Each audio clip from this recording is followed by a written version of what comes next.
보. 이제 그만해요. 이제 그만. 보혜의 무릎에 고개를 묻고 있었으므로 남편의 입김이 치마 위에 뜨겁게 고였다. 보혜는 남편의 어깨를 가만히 밀었다. 동요하는 티를 내지 않으려 애쓰면서 타이르듯 한마디 보탤까 하는 생각이 들었지만 동시에 내가 왜 아이도 아닌 당신을 하는 의문도 솟았으므로 보혜는 결국 아무 말 하지 않았다. 다시는 그러지 않을게. 다시는, 응? 보혜는 전에도 남편이 그렇게 말하는 것을 들은 적이 있었다. 지금처럼 무릎을 꿇고 양손을 모은 모습이라면 과장 없이 수만 번 보아왔다. 말하자면 그것은 남편의 전문 분야이기도 했다. 하나님이 맺어주신 부부는 헤어지는 게 아니야. 사망 권세로도 하나님 사랑 안에 이룬 부부는 끊을 수 없는 것이에요. 보혜는 그제야 남편이 가엾다고 느꼈다. 잘못을 빌 때조차 설교조로 말하는 사람. 다시 무릎에 감겨오는 남편을 피해 몸을 뒤로 물리다가 보혜는 피아노 건반을 건드렸다. 어둠이 채 가시지 않는 본당 안에 등하고 낮은 음조 불협 화음이 울렸다. 보혜는 헤어지자고 한 이유를 아직 말하지 않았다. 남편은 다시는 그러지 않겠다고 했다. 들켰다고 생각하는구나. 또 무슨 일을 저질렀구나. 보혜는 피로를 느꼈다. 환멸이 아니라 남편은 보혜에게 환멸처럼 거창한 감정을 불러일으킬 만큼 중요한 사람이 아니었다. 보혜는 피로 속에 섞인 묘한 안도를 사금처럼 골라낼 수 있었다.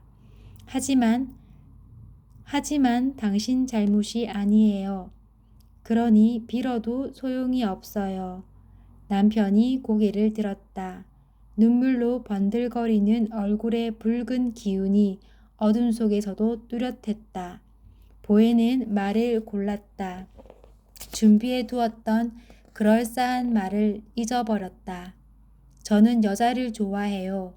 남편은 보혜의 말을 이해하지 못한 것 같았다. 보혜는 나직하게 덧붙였다. 당신처럼, 목사님처럼. 보혜는 스스로를 단순한 사람이라고 생각했다. 욕망이 많지 않은 사람. 그렇기에 까다롭지 않은 사람. 최근에 보혜는 10대 시절의 일기장에서 신앙에 대한 소고를 찾아냈다. 맞은 쪽에는 디어 지저스라는 제목으로 짧은 영시를 쓰려다 만 흔적이 있었다. 어릴 때 쓴 쪽글을 보고 부끄러움을 느끼기에는 나이를 제법 먹었다. 어쩐지 애틋하고 그리운 마음과 여기서부터 한치도 나아가지 못했구나 하는 너그러운 포기 같은 것이 일어났다. 자신의 평생을 몇 줄의 글로 치환해야 한다면 그 두 쪽의 엉성한 글로 충분하겠다고 보혜는 생각했다. 여보, 우리 기도합시다. 기도로 이길 수 있어요. 남편은 울어서 가라앉은 목소리를 가다듬고 보혜 다리 위에 손을 모아 올렸다. 말릴 새도 없이 하나님 아버지 하고 남편은 말문을 열었다. 보혜는 또 다른 일기를 떠올렸다. 애초에 기도라는 것은 듣는 사람이 있는 기도라는 것은 신에게 말을 거는 것이라기보다는 그저 연극적인 방식으로 자기 할 말을 하는 거라는 생각이 든다고 보혜는 썼다. 고등학교 때였다. 어머니가 볼 일이 있는데 같이 가 주었으면 한 데서 따라간 곳은 같은 반 아이의 집이었다.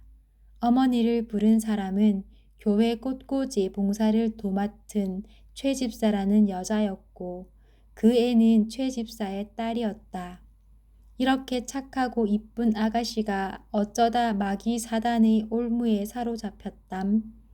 어머니는 최 집사 딸의 손을 잡고 눈물을 글썽이며 말했다. 그 애는 종종 학교를 빠지거나 조퇴하고 방송국에 달려가는 소위 오빠 부대에 소속된 애였다. 가늘게 정리된 그 애의 눈썹이 안쪽부터 틴트로 세심하게 물들인 입술이 꿈틀거렸다.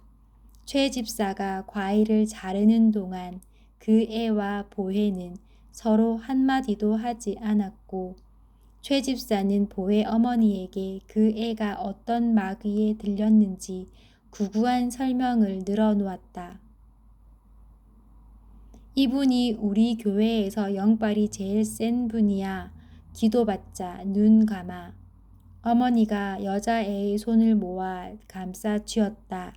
그 애가 웃음을 참고 있는 것 같다는 생각에 그쪽을 계속 쳐다보던 보혜는 기도가 시작되었음에도 눈을 감지 못했다.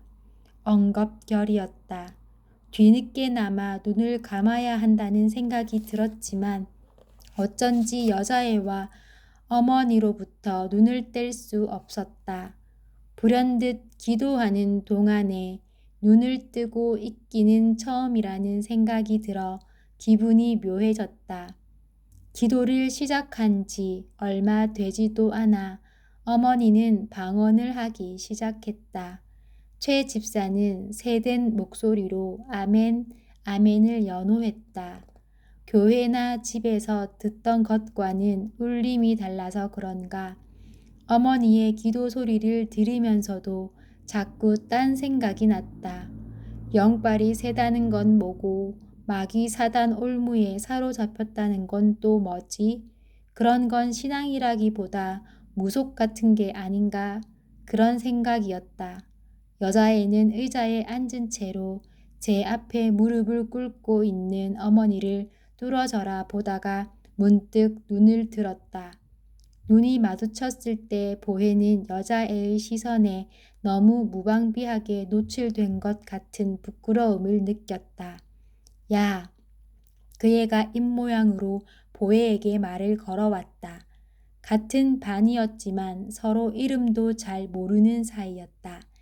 야 말고 다르게는 부를 수 없었을 것이다. 우리만. 보혜는 여자의 입 모양을 읽기 위해 눈을 가늘게 떴다. 우리만 제정신인 것 같지 않냐. 그 애는 턱짓으로 보혜 어머니와 자기 엄마를 차례로 가리켰다. 보혜는 얼굴이 달아오르는 것을 느꼈다. 기도는 오랫동안 끊어지지 않았다. 그만하자고 했잖아요. 남편은 못 들은 척 목소리를 높였다. 회개하며 간구하오니 죄사함 받고 거듭나게 하옵시고. 보혜는 무릎 위에 엎드린 남편의 정수리를 내려다보았다. 염색한 지 얼마 되지 않아 가르마까지 물든 머리통 한가운데 보란듯이 새치가 올라와 있었다. 보혜는 아무 망설임 없이 그 머리올을 뽑았다. 남편은 움찔 멈추었다가 기도를 이어갔다. 주 사랑 안에 이룬 가정에 악한 것이 틈타지 않게 하시옵고. 갑자기 노래를 부르고 싶다는 생각이 들었다. 보혜는 콧노래로 찬송가를 흥얼거렸다. 사랑은 언제나 온유하며 사랑은 언제나 오래 참고. 기도 소리가 멈췄다. 당신 미쳤어? 본당 안에 남편의 고함이 우렁우렁 퍼졌다. 내 말은 들은 척도 않더니 제 기도에 방해가 되니까 그제야 미쳤냐고. 끔찍하다 끔찍하네. 보혜는 속으로 혀를 찼다. 미쳤다고 쳐요. 미친 사모를 어떻게 계속 데리고 살래요? 남편은 잠시 말문이 막힌 듯 하다가 다시 매달려 왔다. 우리 교회 이제부터인 거 잘 알잖아요. 지금껏 잘 견뎌와 놓고 왜 이래요? 교회는 곧 이사할 예정이었다. 인근의 한국 근현대 교회사에 큰 영향을 끼친 순교 목사가 시무하던 교회 유적지가 있었다. 남편이 개척교회로 이 교회를 시작할 무렵부터 유적지 복원 논의가 진행되었다. 치열한 경쟁 끝에 지역의 누구와도 연고가 없는 남편이 복원교회 담당 목사로 내정된 것. 그것도 벌써 3년 전 일이었다. 성직자들은 어떤 식으로 로비를 할까 궁금했던 적이 없어 상상해 본 적도 없는 일에 대해 어쩔 수 없이 자세히 알게 되었다. 그건 풍문으로 들어온 세속의 방식과 크게 다르지도 않았고, 그러므로 모든 것은 아버지가 이루었다고도 할 수 있었다. 하나님 아버지 말고 육의 아버지, 늦둥이를 목사로 키우고 싶어 아들을 바랐지만 딸을 얻었고, 보혈의 은혜 또는 보혜사를 줄인 이름을 붙인 뒤 목사 사위를 보게 해달라고 서원한 아버지, 뜻한 바를 이루지 못한 적이 없는 전능한 아버지. 아버지는 부유하고 신앙심이 깊었다. 권 장로님은 성정이 불같아 믿음도 불처럼 뜨겁다고 교회 사람들이 입을 모았다. 장로가 된 뒤에 아버지는 수도권 외곽에 교회 수련원을 지어 봉헌했다. 최근에야 보혜는 자기가 선후 또는 인과관계를 잘못 파악하고 있었음을 인정하게 되었다. 아버지는 장로됨에 감사해 새 신전을 봉헌한 것이 아니라 장로가 되기 위해 그것을 지은 거였다. 그런 일에 관해서 보혜는 상상력도 묘룡도 없었다.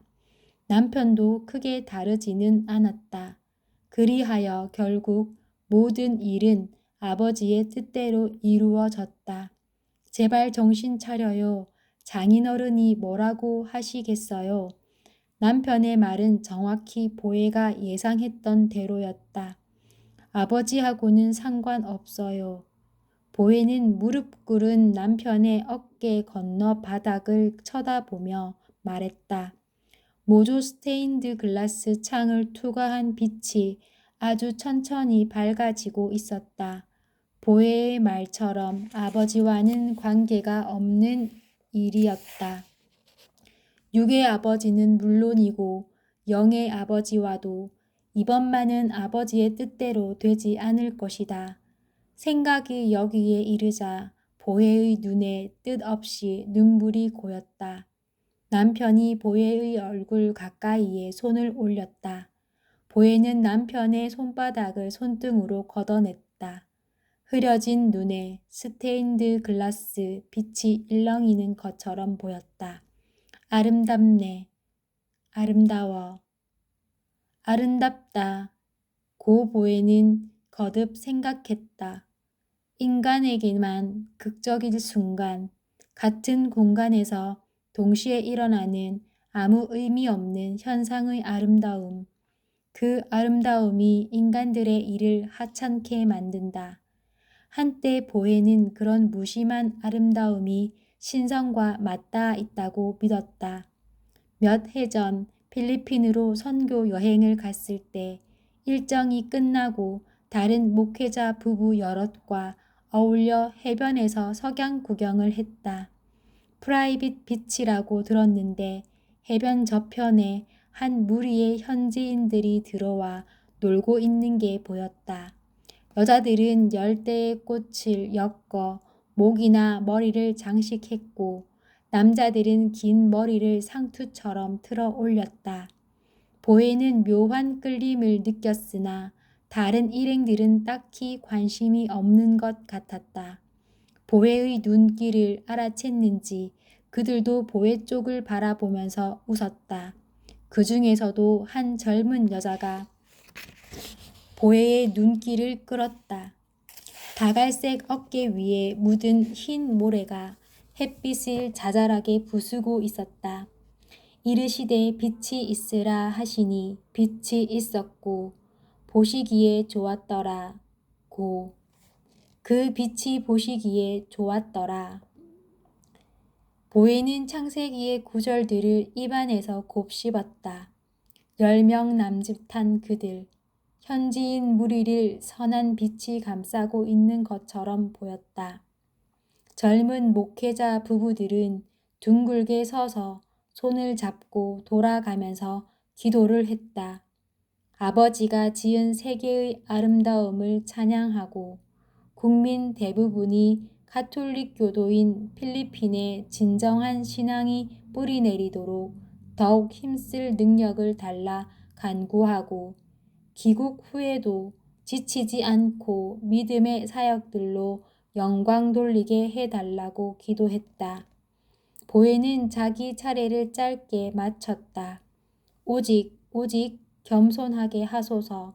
잠시 침묵이 감돌았다. 보혜의 기도가 모자라다고 생각했는지 남편이 남들보다 훨씬 길게 기도했다. 기도가 끝나고 사람들은 흩어져서 자리를 잡고 태양이 지평선에 걸리기를 기다렸다. 보혜는 용기를 내서 현지인 무리에게 다가가 보기로 했다. 남편은 다른 목회자 부부 한 쌍을 붙들고 자기의 교회 개척 사역에 대한 이야기를 무용담처럼 늘어놓느라 보혜가 뭘 어쩌는지에 대해서는 신경도 쓰지 않았다. 무리로부터 10m 남짓 떨어진 곳까지 다가가서 보혜는 잠시 머뭇거렸다. 멀리 보이는 그들의 모습이 너무도 영적이어서 자기가 가까이 가면 그 영성이 깨어지지나 않을까 하는 이상한 걱정이 들었다. 그때 무리에서 그 여자가 나왔다. 처음부터 보혜의 눈길을 사로잡았던 젊은 여자. 세상에서 가장 아름다운 어깨를 지닌 사람이 보혜 쪽으로 오고 있었다. 아유 제페니즈? 여자는 시원하게 웃으며 물었다. 흔하디 흔한 말이고 그런 물음을 처음 듣는 것도 아니었지만 어쩐지 뜻밖이라는 생각이 들었다. 그 질문에 어떠한 의도도 담겨 있지 않다는 것을 알면서도 보혜는 약간의 섭섭함을 느꼈다. 코리안. 여자는 어깨를 으쓱 올렸다. 보혜는 그 여자가 김치나 스포츠 스타, 케이팝 이야기를 꺼내지 않는 것에 안도를 느꼈다. 한편으로는 대화를 이어나가기 위해 무슨 말이든 해야 한다는 조바심도 났다. You look so spiritual. Am I? 여자는 웃음을 터뜨렸고 보혜는 얼굴을 붉혔다. 스스로가 바보처럼 느껴졌다. 여자가 웃을 때 그 웃음에서 가슴을 뛰게 하는 냄새가 났다. 소리가 아니라 냄새가, 웃음의 냄새가. 여자가 이름을 물어왔다. 보혜는 목이 맨 것을 들키지 않으려고 작은 소리로 대답했다. 보혜. 보에이? 보이? 여자가 현지 악센트가 담긴 발음으로 보혜의 이름을 되풀이해 불렀다. What kind of parents make their daughter called boy? 여자는 보혜더러 자꾸만 보이라고 했다. 그간 보혜는 자기 이름을 썩 좋아하지 않았지만 큰 불만이 느낀 적도 없었다. 다만 여자가 자기 이름을 재미있어 한다는 점이 마음에 들었다. 사실 여자의 그런 말이 놀람이나 다름없다는 걸 알면서도 Just call me Bo. How about you? 보혜의 말에 여자는 미소를 지으며 손을 내밀었다. 보혜는 엉겁결에 그 손을 마주잡고 악수를 했다. 손바닥과 손등의 색깔이 다르고 손톱은 짧고 깔끔한 인상적인 손이었다. 손을 잡는 순간 그 여자의 영혼 한가운데로 빨려 들어가는 것 같은 환상을 보았다. 누구의 손을 보고도 그런 적이 없었기 때문에 보에는 그 여자의 영성이 자기를 감동시킨 것이라고 생각했다. My name is Bonnie, so I am Bo이더. That's 놀라운 우연이라고 보에는 말하려 했다. 운명이나 하나님의 뜻 같은 것에 대해 이야기할 수도 있었을 것이다. 그때 남편이 보에를 불렀다. 보와 보는 동시에 돌아본 다음 다시 마주 보았다. 보의 이름을 듣는 이 순간을 남편이 망쳤다는 생각이 들었다. 남편이 없었으면 좋았으리라는 생각. 보에는 그런 생각도 그때 처음 해보았다. 단순히 이 자리에 없었으면 하는 데에 그치지 않고 저 사람이 내 남편이 아니었더라면 하는 생각까지 한 것이었다. 한순간이나마 이 자각이 보에를 당황하게 했다. It was nice to meet you. Me either. Bye, 보. Bye, bye, 보. 보에는 남편 곁으로 돌아와서도 장관이라는 석양 대신에 몸속이 투명하게 들여다 보이는 것처럼 붉어진 보니의 몸 위에 반사된 태양의 붉은 빛을 계속 바라보았다. 아름답네. 아름다워. 너무 아름다워서 눈물이 날 지경이었다. 호텔로 돌아와서도 그 아름다움에 대한 생각이 내내 머리와 가슴을 어지럽혔다. 나중에 현지 선교사에게 현지인들에 대해 물어보니 무척 놀라고 미안해하며 해변에 가끔 들어와 약을 하는 정크들이 있다고 했다. 다음에 또 말을 걸어오면 대답하지 마시고 그냥 호텔 시큐리티를 부르세요. 민망해진 마음을 감추려 보에는 고개를 세차게 저었다. 그냥 여쭤본 거예요. 다시 볼 일은 없을 것 같아요. 보에는 여자의 웃음에서 났던 냄새를 생각했다. 그건 약 냄새였을까? 가슴이 뛰었던 것은 잠시나마 남편이 사라져 버렸으면 좋겠다고 생각했던 것은 보가 흡입한 약의 냄새를 내가 다시 맡아서 그런 거였을까? 그러니까 그 순간에 나는, 보는 서로의 숨을 교환했던 걸까? 그래서 그랬던 걸까? 보, 여보, 남편이 보혜의 무릎을 흔들었다. 네? 아, 맞다. 당신 거기 있었지. 보혜는 까맣게 잊고 있던 남편의 존재를 새삼 알아차렸다. 성가셨다. 이혼만 아니면 뭐든지 할게요. 내가 어떻게 하면 좋겠어요? 바라는 게 없어요, 당신한테는. 보혜는 차근차근 자립을 준비하고 있었다. 영어 공부를 다시 시작했고 통장을 따로 만들어 독립 후 당분간 쓸 생활비를 모았다. 남편이 이혼에 동의하지 않거나 순순히 따르는 척하면서 아버지를 끌어들인다면 곧장 해외로 나가 입주 베이비시터로 취직할 계획이었다. 다행히 베이비시터가 되는 데에는 이렇다 할 경력이 필요치 않았다. 대학 시절 그 흔한 아르바이트 한번 해보지 못했고 목회자의 아내여서 세간에 통용될 만한 이력을 쌓기가 어려웠던 보혜에게 그보다 나은 자리는 없었다. 이력서를 검토해 준 해외 취업 에이전시에서 그나마 좋게 이야기해 준 부분은 전공이 영문학이라는 점, 피아노 반주를 제법 잘한다는 점 정도였다. 추천 직종 차트를 받아 든 보혜는 외국인 어린이들과 함께 피아노 치며 노래를 부르는 자신을 어렵지 않게 상상할 수 있었다. 목사와 결혼하기 위해 보혜는 대학을 그만두었다.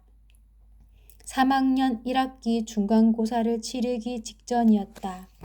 아버지의 주장은 단순하고 힘이 셌다. 애초에 신학과에 가라는 말을 거스르고 네가 원하는 공부를 실컷 했으니 이제 그만하라는 것이었다. 성적이 뛰어난 편은 아니었지만 공부 자체는 성실하게 하고 있었기에 보혜는 실망했다. 결혼 이야기를 성급하게 꺼낸 버린 남편이 미웠다. 그래도 보혜는 아버지의 뜻에 따랐다. 역설적으로 결혼은 보혜가 아버지 곁에서 가장 멀리 떠나는 길이기도 했다. 아는 사람이 남편 말고는 하나도 없는 곳에서 사는 것에 보혜는 막연한 기대를 품고 있었다. 혹시 만나는 사람이라도 있어요? 남편의 질문이 무척 멍청한 소리로 들렸다. 내가 당신하고 똑같은 사람처럼 보이냐고 쏘아붙이고 싶은 충동이 들었다. 보혜는 말을 한 번 걸렀다. 꼭 만나는 사람이 있어야만 제가 목사님을 사랑하지 않는다는 걸 증명할 수 있나요? 보혜의 말에 남편은 승기를 잡았다는 듯이 언성을 높였다. 말 돌리지 마. 만나는 남자가 있는 거라면 남자가 아니고 여자라고요. 여자를 좋아한다고. 남편의 말을 자르며 보혜가 더 큰 소리로 외쳤다. 남편은 기겁을 하며 보혜의 입을 틀어막으려 했다. 밖은 이미 환했다. 새벽 기도회를 놓친 성도들이 찾아오기도 하는 시간이었다. 팔을 뻗고 무릎으로 기어 덤비는 남편을 보혜는 어렵지 않게 피해버렸다. 남편은 헛손질을 하고 바닥을 짚은 채로 뇌까렸다. 만나는 남자도 없는데 헤어지자니 당신이 얼마나 말도 안 되는 소리를 하고 있는지 알고 있어요? 만나는 여자가 있다면요. 보혜가 당돌하게 되물었다. 남편은 자세를 고쳐 다시 무릎을 꿇고 앉더니 그다지 길게 고민하는 기색도 없이 대답했다. 여자랑 만나는데 왜 이혼을 합니까? 말문이 막힌 보혜는 헛웃음을 지었다. 만나는 여자가 있다면 이라는 말은 허세일 뿐이었다. 결혼 전에도 여자는커녕 남자 하나 제대로 사귀어 본 적이 없었다. 연애는 나의 몫이 아닌가 보지. 이런 생각을 별로 어렵지도 아쉽지도 않게 품고 자랐다. 자라는 내내 여학교에 다녔고 학교에 있지 않을 때면 교회에서 시간을 보냈다. 유아동부 시절부터 함께 자라온 또래들이 고등부가 되기 전부터 이미 서로 연애 걸고 걸리며 지냈다는 것을 보혜는 청년부가 될 무렵에야 알았다. 어떻게 형제 자매처럼 아주 어릴 때부터 안 사람들하고 그럴 수 있지? 신기한 일이라고 보혜는 생각했다. 누구를 좋아하는 마음, 너무 좋아서 애가 타는 마음 같은 것, 자기는 평생 이해할 수 없을지도 모른다고 일기에 쓰기도 했다. 진짜를 어떻게 알아보나, 진짜를 어떻게 알아보고 사랑하나, 진짜는 나를 알아볼 수 있나, 언젠가 진짜가 오기는 오나. 남편 또한 어린 시절부터 보혜와 알던 사이였다. 다만 나이 터울이 있다 보니 청년부로 진급할 때까지는 한 번도 같은 무리에 섞인 적이 없었다. 보혜가 고등학생이 될 무렵 남편은 전남에 있는 신학교에 진학했다. 다니던 교회를 계속 섬겨야 한다며 주일마다 서울로 올라오는 그를 두고 교회 어른들은 칭찬을 아끼지 않았다. 남편은 믿음 좋고 경우 바르고 리더십 있는 청년이었다.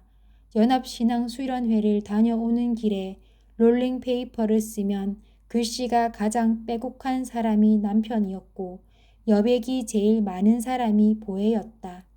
어느 해 남편은 보혜의 롤링페이퍼를 끝까지 붙들고 있다가 자기 연락처를 적어서 보혜에게 직접 돌려주었다. 보혜는 그 번호로 연락하지 않았다. 수주 뒤에 어디서 어떻게 알았는지 남편이 보혜에게 전화를 걸어왔다. 첫 통화에 30초도 걸리지 않았던 것을 보혜는 기억했다. 그럼 다음 주에 뵈어요. 그렇게 전화를 끊고 처음으로 교회가 아닌 곳에서 남편을 만났다. 놀라울 만큼 전 근대적인 연애를 하고 섹스는커녕 입 한 번 맞춘 적 없는 채로 청혼을 받았다. 장로님께는 자기가 말씀드리겠다고 남편은 호기롭게 나섰다. 결혼 승낙을 받던 날 방에 둘만 남게 되었을 때 남편이 한 일도 기억한다. 그때 남편은 굉장한 비행을 저지를 거라는 각오로 꽉 찬 얼굴을 하더니 보혜의 가슴에 양손을 얹었다. 무서우면서도 우스꽝스러운 표정이었다. 그랬지. 당신 그런 사람이었지. 보혜는 그 얼굴을 오랫동안 잊기 어려울 것 같다고 생각했다. 그러고 나서 30분 넘게 손 맞잡고 기도를 했지. 나는 아무렇지도 않았는데 보혜는 손끝을 내려다 보았다. 손끝을 서로 퉁겨 틱틱 소리를 내면서 이런 생각도 이제는 지겹다 생각했다. 아무튼 나는 이혼 못해요. 교회 일을 떠나서 내가 남자로서 자존심이 상해서 이혼 못해준다고. 알아들어요? 보혜는 고개를 가로저었다. 빌어먹을 남자의 자존심 따위를 둘째 치더라도 보혜와 남편 사이에서 교회 일을 빼놓는다는 것은 불가능했다. 어쩌면 헤어지고서도 교회 일이란 것이 끊임없이 자기를 괴롭히게 될 거라는 확신을 보혜는 가지고 있었다. 아버지는 전남의 개척교회를 열겠다는 남편의 뜻을 높이 샀다. 남편의 비전은 대담하면서도 구체적이었다. 신학교에 다니면서 아직 복원이 이루어지지 않은 지방교회 유적지가 있다는 사실을 알게 되었고 복원 논의가 시작되기 전에 최대한 인근 지역의 자리를 잡을 생각이라고. 아버지에게 그것은 젖과 꿀이 흐르는 약속의 땅 이야기처럼 들렸던 것이다. 교회 사적으로 큰 의미가 있는 지역에서 목회를 시작해서 그 뜻을 이어받아 큰 사역을 하고 싶고 그 사역에 보혜가 사모로서 꼭 동행해 줬으면 한다는 이야기. 덕분이라고 해야 할지 늘 시원찮은 늦둥이 취급을 받던 보혜까지 큰 믿음의 자녀로 재평가를 받게 되었다. 바라던 대로 목사 사위를 보게 된 아버지의 기쁨은 이루 말할 수 없는 것이었다. 아브라함의 아내 사라 같고 야곱의 아내 라헬 같고 담대하게 왕 앞에 나아가 민족을 구한 에스더 같고 반주에 기분 좋게 취해 믿음의 아내들을 열거하는 아버지 앞에서 보혜는 하품을 참으며 생각했다. 아브라함에게는 하갈이라는 첩이 있었고 야곱은 라헬의 언니 레아와 먼저 동침했으며 에스더는 페르시아 왕비였는데 앞뒤로 후궁이 1000명은 있었을 텐데 아버지가 기뻐하는 모습을 보는 것은 좋았지만 보혜가 자라면서 이룬 어떤 업적보다도 이 결혼이 더 아버지를 기쁘게 했다는 사실이 묘하게 섭섭했다. 이것만은 딱히 보혜가 노력해서 보혜의 힘으로 이룬 일이라고 할 수 없지 않은가. 다니던 교회에서 검소한 식을 올리고 같은 교회에 다니는 여행사 대표의 도움으로 한 달간 성지순례 코스를 밟아 신혼여행을 다녀왔다. 가이드가 있는 여행이었지만 단체 관광이다 보니 이따금 보혜가 직접 현지인들과 소통해야 할 때가 있었고 남편은 보혜의 영어 실력이 자기 것인 양 뿌듯해했다. 이러려고 주님이 당신한테 외국어 은사를 주셨나 봐요. 남편의 말에 일행이 아멘 아멘 하며 웃었다. 잘은 모르겠지만 내가 입도 뻥끗 못하는 남편 대신 이스라엘 사람들하고 흥정이나 하려고 영어를 공부한 건 아니었는데 일행을 따라 웃으며 보혜가 한 생각은 그런 것이었다. 그나마도 여행이 끝나고 나면 여지껏 배우고 연습한 것들이 모두 공연불이 된다는 사실에 보혜는 틈만 나면 외국인들과 대화를 시도했고 그 노력이 남편을 아주 기쁘게 했으며 그 기쁨이 묘하게 보혜의 비위를 상하게 했다.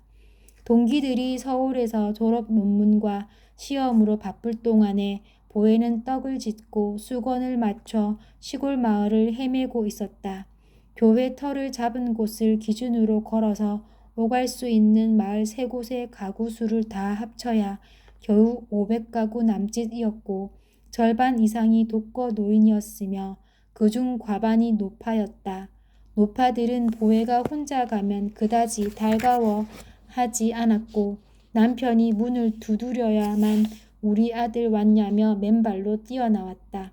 자신을 좋아하지 않는 노파 하나를 교회로 데려가려고 왕복 2시간씩 걸으면서 보혜는 처음으로 뭔가 잘못되었다는 생각을 했다. 뭔가 잘못되어도 단단히 잘못되었다. 꼬박 한 해 동안 52번 성탄 예배와 송구 영신 예배를 합쳐 56번 마을 끝에서 교회까지 오락가락 하고서야 교회 차를 장만했다. 또 편할 때만 하나님 법 찾고 유리할 때만 세상 법 찾지요. 보혜의 말에 남편은 눈을 껌뻑거렸다. 그것은 남편이 성도들을 꾸짖을 때 자주 하는 말이기도 했다. 당신 유 집사하고 그랬을 때 뭐라고 그랬어요? 세상 법으로는 부부가 헤어질 수 있지만 하나님 법으로 맺은 부부는 헤어지는 게 아니라고 했지요. 목사가 십계명에 간음하지 말라고 써 있는 건 나 몰라라 하고 자기 좋은 성경 말씀만 끌어다가 행동 합리화하고 그런데 인제는 교회 일 떠나서 남자로서 자존심이 상해서 못 헤어진다고요? 사람이 일관성이라도 있어야지요. 보혜답지 않게 속에말을 거르지 않고 줄줄 쏟아놓았다. 남편은 얼굴을 일그러뜨리며 벌떡 일어나더니 보혜를 치려는 듯 손을 높이 들어 올렸다. 보혜는 눈을 질끈 감으며 머리를 숙였다. 남편은 보혜를 때리지 않았다. 그새 눈물이 고인 눈으로 보혜는 남편을 올려다 보았다. 아버지랑 닮았네. 이런 생각 처음도 아니지만 새삼 아버지랑 정말 똑같네. 보혜는 눈물 고인 눈으로 남편을 힘껏 노려보았다.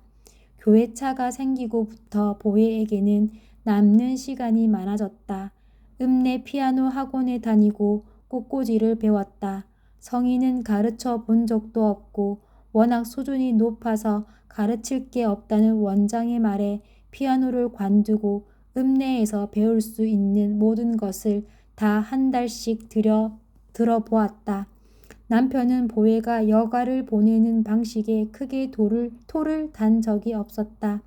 보혜의 취미 전반이 워낙 교회 일과 관련이 있어서 그렇기도 했지만 귀가에 늦지 않고 끼니 때만 안 놓치면 다 괜찮다는 식이었다. 한참 뒤에야 보혜는 남편에게도 여가를 보내는 나름의 방식이 있었기 때문에 자신에게 신경을 덜 쓸 수밖에 없었다는 것을 알게 되었다. 유집사라는 여자와 남편은 무려 3년을 만났다. 육체관계가 있었는지는 알 수 없었지만 보통 사이가 아닌 것만은 확실했다. 온 교회에 소문이 다 나도록 보혜만 그 사실을 모르다가 남편의 휴대폰을 슬쩍 보고서야 알았다. 보혜는 질투도 분노도 느끼지 않았다. 내가 얼마나 우스웠으면, 내가 얼마나 아무것도 아니었으면 3년이나 그랬을까 하는 생각만 들었다. 그런 마음을 질투라고 분노라고 굳이 불러야겠다는 사람이 있으면 그렇게 부르든 저렇게 부르든 상관하지 않겠다는 생각이 들 정도로 아무렇지 않았다. 소문에 대해서는 남편도 모르고 있었다. 보혜가 추궁하자 용서를 빌었으되 모두가 당신의 부정을 안다는 이야기를 듣고는 도리어 화를 냈다. 자기가 망신당할 때까지 당신은 뭘 하고 있었느냐고. 어이가 없는 일이었다. 더 어이없는 부분은 남편이 설교 시간에 몇 마디 하자 모두 그 일을 없었던 일처럼 구는 것이었다. 유 집사라는 여자는 공무원인 남편을 따라 이듬해 이사를 갔고 유 집사와 남편 사이의 일은 500가구 공동의 비밀이 되었다. 시골에서는 종종 눈뜬 비밀이 감쪽같이 묻히는 경우가 있다는 것을 보혜는 그런 식으로 배웠다. 그럼 내가 어떡할까요? 내가 어떡하면 좋겠어요? 네, 남편은 애원조로 말했다. 어조와 딴판으로 눈은 이글이글 타고 있었다. 보혜의 양팔에 소름이 일어났다. 이제 그만해요. 그게 다예요. 동성연애에 대해서 성경에 뭐라고 써 있는지 당신 알지요? 동성연애가 아니라 동성애라고 바로잡아 주려다 보혜는 입을 다물었다. 남편의 말에는 신앙의 언어와 세속의 언어가 마구잡이로 뒤섞여 있어서 상식적인 말로는 남편을 설득할 수 없었다. 연초 새 신자 초대 주간에 청소년부 반주자가 친구라며 데려왔던 아이는 키가 크고 머리가 짧았다. 흰 얼굴에 이목구비가 시원시원해서 머리를 기르고 뿔테 안경을 벗는다면 누구라도 한 번쯤 뒤돌아볼 만한 미인이 되겠구나 싶었는데 그 예배 뒤로는 다시 보지 못했다. 단 한 번 본 얼굴이 그렇게 자주 다시 떠오르는 건 어떻게 된 일일까? 누구랑 닮아서 그런가? 곰곰 생각해봐도 그 비슷한 다른 얼굴은 떠오르지 않았다. 생각하다 보면 언젠가 보혜의 어머니가 손을 잡고 기도했던 같은 반 여자애도 덩달아 기억나곤 했지만 그 이유가 얼굴이 닮아서는 아니라는 것을 보혜는 알았다. 그날 설교 시간 내내 보혜는 두 여자애를 보고 있었다. 어깨를 거의 겹치게 하고 앉아 귀속말을 나누는 이따금 옆 사람 어깨에 머리를 기댔다가 제가 더 놀라 자세를 바로잡고 키득거리는 앞 의자에 가려져 보이지 않는 그 애들의 손이 서로 포개어져 있으리라는 사실을 보혜는 어렵지 않게 짐작할 수 있었다.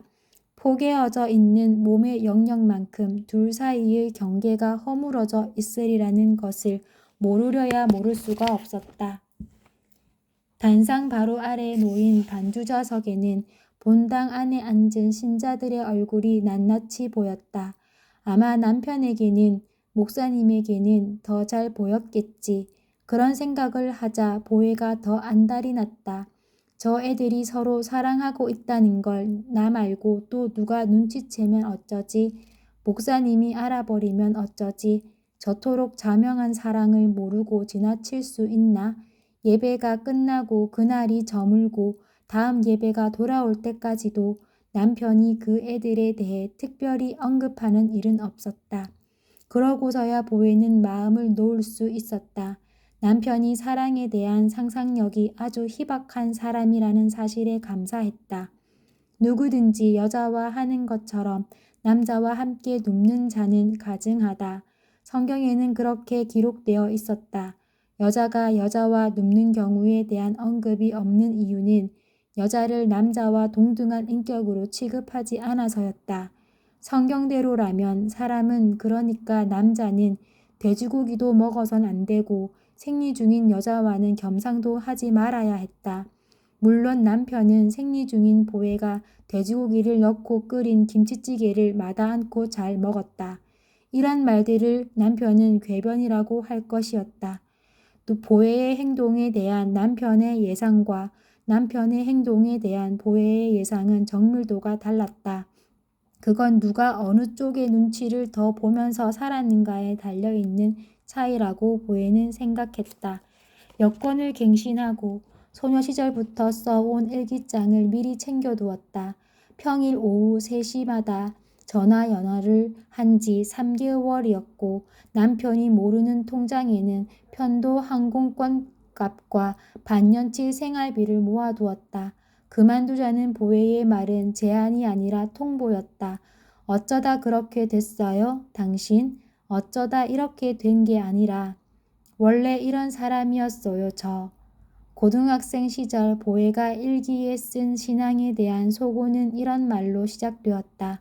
방언이 이방의 언어를 하는 은사라면 왜 아무도 영어로는 방언을 하지 않은 걸까?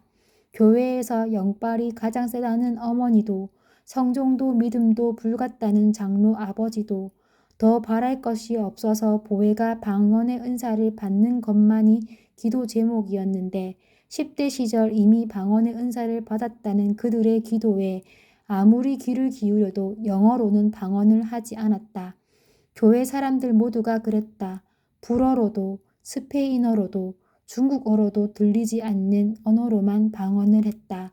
그들의 믿음을 폄하하고 싶은 것은 아니었지만 모두가 모두는 아니라고 그중 대부분은 방언하는 척하고 있다는 생각을 지우기 힘들었다. 어머니와 아버지가 바라는 대로 다른 사람들처럼 척할 수는 있지만 그러고 싶지 않다고 보혜는 썼다. 어디에 믿음 깊은 사람은 방언을 해석하는 통언의 은사를 받았다고 한다. 통언하는 사람 곁에서 가짜 방언은 탄로나고 말겠지. 가짜는 싫다.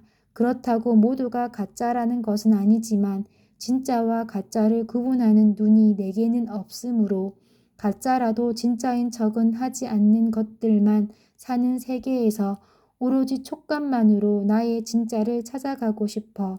조잡하고 필요 이상으로 멋부린 문장으로 보혜는 썼다.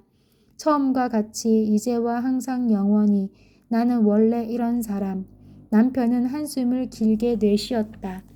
주섬주섬 혁대를 끄르고 보혜의 머리채를 잡아 끌었다. 보혜와 남편은 관계를 가지지 않은 지 오래였다. 그것은 딱히 신앙 때문은 아니었고 부부라면 늦든 빠르든 언제고 맞닥뜨리는 결혼 생활의 문제라는 것을 들어서 알고 있었다. 돌이켜보면 오히려 다행이기까지 한 일이었다. 보혜는 고개를 돌렸다. 발기하지도 않은 남편의 성기가 얼굴에 들러붙었다. 남편이 어떤 생각으로 이런 행동을 하는지는 알 수 없지만 보혜는 거의 모든 극단을 예상 범위에 두고 있었다. 그 중에는 이런 행동도 낮은 확률로나마 포함되어 있었다. 보혜가 버티자 남편은 손에 침을 발라 스스로 성기를 세웠다. 보혜는 남편이 이끄는 대로 일어서서 서고 남편이 미는 대로 돌아섰다. 피아노 뚜껑을 내리고는 보혜는 기다렸다. 입구 주변에서 한참 동안 꼼지락거리는 남편의 성기가 느껴졌다. 이것조차도 자기적이고 연극적이라고 보혜는 생각했다. 뭔가 무척 성난, 나보다 우위에 있는 자신, 그런 것을 연출하고 싶어 하는 거겠지. 짐승처럼 동성애를 고백한 10대 소녀들에게 교정강간이 통한다고 믿는 남자들처럼 처녀를 살해하는 것이 율법에 어긋난다는 이유로 굳이 강간한 뒤에 죽었다는 중동 사람들처럼 마운팅으로 무리 내에서 자신의 의의를 입증한다는 유인원들처럼. 그러나 남편은 그런 폭력을 연출하기에는 이미 나이가 많았고 보혜는 그런 자기의 겁을 먹을 수가 없을 만큼 남편을 잘 알고 있었다. 보혜는 문득 남편이 가엾다고 생각했다. 마지막으로 단 한 번만 남편의 연극에 장단을 맞춰주기로 했다. 그러고도 남편은 한참을 들어오지 못했다. 문득 노래를 부르고 싶다는 생각이 들어 보혜는 콧노래를 불렀다. 사랑은 언제나 온유하며 사랑은 언제나 오래 참고